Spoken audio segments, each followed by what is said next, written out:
അപ്പൊ മാനിൽ എനിക്ക് ബൈബിറ്റ് നല്ല മെയിനായിട്ട് വന്നിട്ടുണ്ട്. അങ്ങനെ ബാൻ ആവേണ്ട ഒരു ടോക്ക് ഉണ്ടല്ലോ അല്ലേ? ബാൻ ആയതുകൊണ്ട് ഇങ്ങനെ ഇന്ത്യൻ യൂസേഴ്സിന് മൊത്തം നിർത്തുകയാണെന്നൊക്കെ ഒരു ടോക്ക് ഉണ്ടല്ലോ. അപ്പൊ എല്ലാവർക്കും തന്നെ ഇപ്പൊ ബൈബിറ്റ് ഉപയോഗിച്ചവർക്ക് എല്ലാവർക്കും ഒരു ഇമെയിൽ വന്നിട്ടുണ്ട്. എന്ന് വെച്ച് കഴിഞ്ഞാൽ ബൈബിറ്റ് ഇനി മുതൽ ഇന്ത്യയിൽ ഡിസ്കണ്ടിന്യൂ ആണ്, അസറ്റുകളൊക്കെ വേണ്ട പിന്നെ ആവശ്യമുള്ളവർ വിഡ്രോ ചെയ്യുക, പിന്നെ ഇനി മുതൽ ട്രേഡിംഗ് ആക്ടിവിറ്റീസ് ബൈബിറ്റിൽ അനുവദിക്കില്ല എന്ന് പറഞ്ഞൊരു ഇമെയിൽ എല്ലാവർക്കും തന്നെ ഇപ്പൊ കിട്ടിയിട്ടുണ്ടല്ലോ.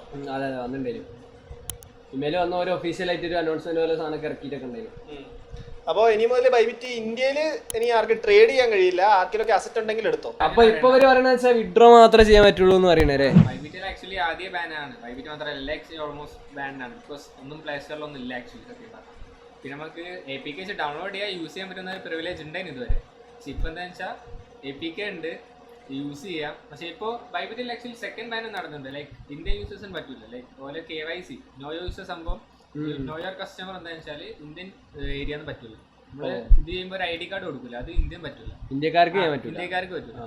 അപ്പൊ പിന്നെ ഇപ്പൊ തേർഡാണ് എന്ന് വെച്ചാൽ ട്രേഡ് ചെയ്യാൻ പറ്റില്ല. ഒരു എക്സ്ചേഞ്ച് നമ്മളടുത്ത് എങ്ങനെ ഡൗൺലോഡ് ചെയ്താലും APK എങ്ങനെ വെച്ച് ഡൗൺലോഡ് ചെയ്താലും നമുക്ക് ട്രേഡ് എടുക്കാൻ പറ്റില്ല. അത് ലൈക്ക് ഇന്ത്യൻ ആണെങ്കിൽ ഇപ്പോൾ നമ്മളൊരു അക്കൗണ്ട് ബൈബിറ്റിലോ ബൈനാൻസിലൊക്കെ ഉണ്ടാക്കി നമ്മൾ ട്രേഡ് എടുക്കണമെങ്കിൽ നമ്മളൊരു KYC ചെയ്യണം നിർബന്ധം. അപ്പോൾ ഇന്ത്യൻ ആണ് ചെയ്യാൻ പറ്റൂലേ.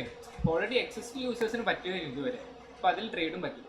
അപ്പോൾ ഒരു തേർഡ് ലെവൽ ഓഫ് ബാനിങ് ആണത്. അപ്പം മേ ബി വിഡ്രോവൽ മൊത്തത്തിൽ സ്റ്റോപ്പ് ചെയ്യാനുള്ള പ്രോബിലിറ്റി ഉണ്ട്. അപ്പം മാക്സിമം അതാ ബൈബിറ്റാരും പറയുന്നത് ഫണ്ട് മാക്സിമം വിഡ്രോ വേറെ മാറ്റം പറയുന്നുണ്ട്, റിസ്ട്രിക്ഷൻ കൊടുക്കുന്നുണ്ട് ആക്ച്വലി. ഞാനതാ ചോദിക്കാൻ വേണ്ടി ഇരുന്നു. എന്ന് വെച്ച് കഴിഞ്ഞാൽ ഒരു ഫണ്ട് നമുക്ക് അങ്ങനെ ഹോസ്റ്റേജ് ആക്കി വെക്കാൻ പറ്റില്ല. കാരണം ഇപ്പം വിഡ്രോവൽ നിർത്തി തന്നെ ആയിരിക്കും. അങ്ങനെ വേറൊരാളുടെ ഫണ്ട് നമുക്ക് പിടിച്ചു വെക്കുന്ന ഒരു എന്താണ് എത്തിക്സ് പരിപാടിയല്ല.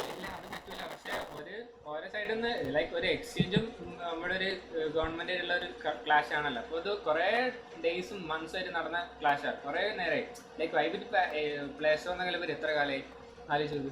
അത്രയും നേരെ നടക്കുന്ന ഒരു പ്രശ്നമാണ്. അപ്പോൾ ഓരോ സൈഡിൽ നിന്ന് എക്സ്ചേഞ്ചർ മാക്സിമം ട്രൈ ചെയ്യുന്നുണ്ട്, ഒരു ന്യൂസ് കൊടുത്തിട്ടുണ്ട്, ടൈം കൊടുത്തിട്ടുണ്ട് വിഡ്രോ ചെയ്യാനുള്ള. അപ്പോൾ ഫണ്ട് യൂസ് ചെയ്യുന്ന ആൾക്കാരും അറിയുന്ന ആളെല്ലാം അറിയുന്നുണ്ടാവും. നമ്മളൊരു $100 നമ്മൾ ശ്രദ്ധിക്കില്ല കാര്യങ്ങൾ.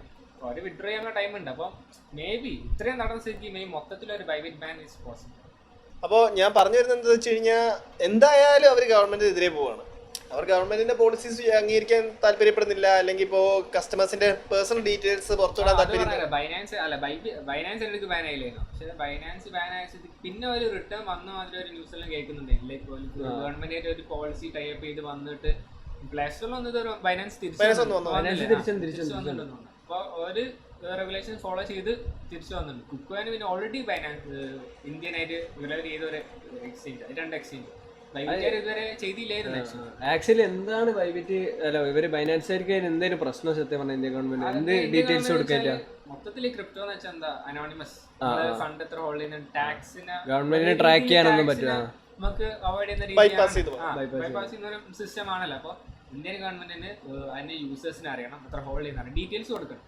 അപ്പോൾ ഈ എക്സ്ചേഞ്ചാർ ഒരു ക്രെഡിബിലിറ്റി അനുസരിച്ച് കൊടുക്കൂല ഡീറ്റെയിൽസ്. അപ്പോൾ ബൈബിറ്റ് ബൈനാൻസ് ഒക്കെ അങ്ങനെ തന്നെയാണ് സംഭവം. പക്ഷേ ഈ ബൈനാൻസുകാർ അപ്പോൾ എന്തോ ഒരു കറക്റ്റ് ഡീലിംഗ് അറിയില്ല എന്താ സംഭവിച്ചത്. അപ്പോൾ അവർ ഗവൺമെന്റ് ഒരു ടൈപ്പ് ചെയ്ത് ഓക്കെ ആക്കി തിരിച്ചു വന്നിട്ടുണ്ട്. പക്ഷെ ബൈബിറ്റ് ഒരു അപ്രോച്ചിലേക്ക് പോയില്ല എന്ന് തോന്നുന്നു ആക്ച്വലി. എന്ന് വെച്ചാൽ മൊത്തത്തിൽ ബാനായി. ഇപ്പോൾ എനിക്ക് തോന്നുന്നു ആദ്യമായിട്ടാണ് ഒരു എക്സ്ചേഞ്ച് ട്രേഡ് എടുക്കാൻ പറ്റാണ് ബാനാണ്. ലൈക്ക് എക്സിസ്റ്റിംഗ് ആണ്, എക്സ്ചേഞ്ച് യൂസ് ചെയ്യാൻ പറ്റും, വിഡ്രോവൽ ഉണ്ട്, പക്ഷെ ബാൻ ട്രേഡ് എടുക്കാൻ പറ്റാത്തൊരു ബാൻ ആക്ച്വലി ഫസ്റ്റ് ടൈം എനിക്ക് തോന്നുന്നു നമ്മളിവിടെ. അങ്ങനെയാണ് ഇപ്പൊ എക്സിസ്റ്റിംഗ് ട്രേഡ് പോയിക്കൊണ്ടിരിക്കുന്നത്. ഈ പർപ്പച്ചിലൊക്കെ ഇട്ട് വെച്ചിരിക്കുന്നവർ അങ്ങനെ അവരുടെ കാര്യം എന്തായിരിക്കും? അത് നല്ല ചോദ്യം. ലൈക്ക് നമ്മൾ ഓൾറെഡി ഒരു ലെവറേജ് ട്രേഡ് പോകുന്ന സമയത്താണെങ്കിൽ നമ്മൾ ട്രേഡിലായിരിക്കും ഉണ്ടാവുക, ഇൻ ട്രേഡ് ആയിരിക്കും.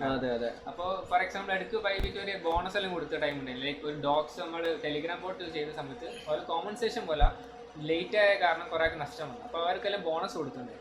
ഈ ബോണസ് ഡോളർ എന്ന് വെച്ചാൽ നമുക്ക് ട്രേഡ് മാത്രം എടുക്കാൻ പറ്റും, അതിനെ പ്രോഫിറ്റ് നമുക്ക് എടുക്കാൻ പറ്റും. ആ ബോണസ് ഡോളർ നമുക്ക് എടുക്കാൻ പറ്റും, അല്ലെങ്കിൽ പ്രോഫിറ്റ് മാത്രം എടുക്കാൻ പറ്റും.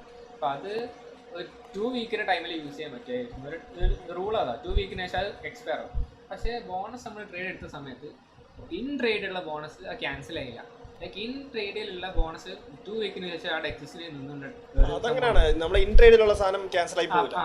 അപ്പോൾ ബോണസിന്റെ കേസിൽ ഒരു ഇൻ ട്രേഡുള്ള പോയിട്ടില്ല. പക്ഷേ ഇതിപ്പോൾ എനിക്ക് തോന്നുന്നു ഇനി മുതൽ ട്രേഡ് എടുക്കാൻ പറ്റുന്ന റൂളാണ് ഇപ്പോൾ ഇംപ്ലിമെന്റ് ചെയ്യണം. അപ്പോൾ ഓൾറെഡി ഉള്ള ലെവറേജ് ട്രേഡിംഗ് മേ ബി അവിടെ ഉണ്ടാകാൻ ചാൻസ് ഉണ്ട്. അപ്പോൾ ലെവറേജ് ട്രേഡിംഗ് എത്ര നാൾ വേണം നമുക്ക് വെച്ചോണ്ടിരിക്കാമല്ലോ. പക്ഷേ വെച്ചോണ്ടിരിക്കുക ഞാൻ പറഞ്ഞില്ല, ഇപ്പോൾ 3 സ്റ്റേജ് ബാനായി. ഇപ്പം 4ാമത്തെ വിഡ്രോയിങ് പറ്റൂല എന്ന് ഒരു ഇത് വന്നാൽ നമുക്ക് പിന്നെ അത് കാര്യമില്ലല്ലോ. എനിക്ക് തോന്നുന്നില്ല അങ്ങനെ വിഡ്രോവൽ പറ്റില്ല എന്നുള്ളൊരു സാഹചര്യം വരുമെന്ന്. ഇതുവരെ ഒരു സാഹചര്യം വെച്ചാൽ എന്തായാലും ഗവൺമെന്റിനെതിരെ പോവാണ്. ആ ഒരു സാഹചര്യത്തിൽ എന്തിനാണ് വെറുതെ ആൾക്കാരെ വിഷമിക്കുന്നത് വിചാരിച്ചിട്ട് അവർക്ക് വേണേൽ കൊടുക്കാം. അത് ആക്ച്വലി ശരിയാണ് ബിക്കോസ് ട്രേഡ് എടുക്കാൻ പറ്റുന്നില്ല പിന്നെ ആൾ എത്ര വിഡ്രോ ചെയ്യാനാ. അതെ, അതിൽ ഒരു നമുക്ക് എത്ര ഒരു ലിമിറ്റ് ടൈം ആൾക്കാർ വിഡ്രോ ചെയ്ത് ഫണ്ട് തീരല്ലോ ഓൾറെഡി. അതിലാരും ട്രേഡ് എടുക്കാൻ പറ്റില്ല, നമ്മൾ അതിൽ വെക്കൂലല്ലോ. വാലറ്റ് വിളിച്ചാൽ പോരെ നല്ല പറഞ്ഞു വരുന്നത് എന്താ വെച്ചാല് യൂസേഴ്സിന്റെ ഫണ്ട് ഉണ്ടെങ്കിൽ മാറ്റുന്നതാണ് സേഫ്. ഒരു വലിയ ന്യൂസ് കേട്ടോ, നമ്മളൊരു എക്സ്ചേഞ്ച് ട്രേഡ് എടുക്കാൻ മാത്രം പറ്റാണ്ട് ബാൻ ആവുന്നല്ലോ ആക്ച്വലി വലിയ ന്യൂസ്. വിഡ്രോൽ ഓൺലി ആക്കുന്നല്ലേ ഇത്ര ഓൾ ടൈം ആയി. യുഎസ് ഇപ്പോ ഡോളറിനെയും ക്രിപ്റ്റോനെ അക്സെപ്റ്റ് ചെയ്യാൻ വരുന്ന രീതിയിൽ എത്തുന്ന സമയത്ത് നമ്മുടെ ഇന്ത്യയിൽ നിന്ന് ഒരു എക്സ്ചേഞ്ച്, അതും ടോപ്പ് 3 എക്സ്ചേഞ്ചിൽ ഒന്നാണ് ബൈബിറ്റ്. അതും മെജോറിറ്റി ഇന്ത്യൻ യൂസേഴ്സ് ഉണ്ട് അതിൽ. അപ്പോൾ അങ്ങനെ ഒരു എക്സ്ചേഞ്ച് മൊത്തത്തിലെല്ലാം ട്രേഡ് എടുക്കാൻ പറ്റാത്ത രീതിയിൽ ബാൻ ആവുന്നത് അത് ഈ സമയത്ത് ബാഡാണ്. ക്രിപ്റ്റോനെതിരെ ഇന്ത്യൻ ഗവൺമെന്റിന്റെ പോളിസീസും നയങ്ങളും അല്ലേ ഇത് ബാഡാക്കുന്ന രീതിയിലുള്ള പരിപാടിയാണ്. എന്ന് വെച്ചാൽ വേറൊരു സ്ഥലത്ത് നടക്കണ വെച്ചാൽ ട്രംപ് ഭയങ്കര സപ്പോർട്ട് ചെയ്യുന്നു, ഇവിടെ നേരെ അതിന്റെ ഓപ്പോസിറ്റ് നടക്കുന്നത്. അപ്പൊ പറഞ്ഞു വരുമ്പോ എന്താ വെച്ചാൽ ഫണ്ടൊക്കെ ഉണ്ടെങ്കിൽ വേഗം മാറ്റിക്കോളൂ എല്ലാവരും. അതാണ് സേഫ്. ഇങ്ങനെ കാത്ത് കണ്ട വിഡ്രോയിൽ എത്ര കാലം കിട്ടുന്നു നമുക്ക് പറയാനൊന്നും പറ്റൂല.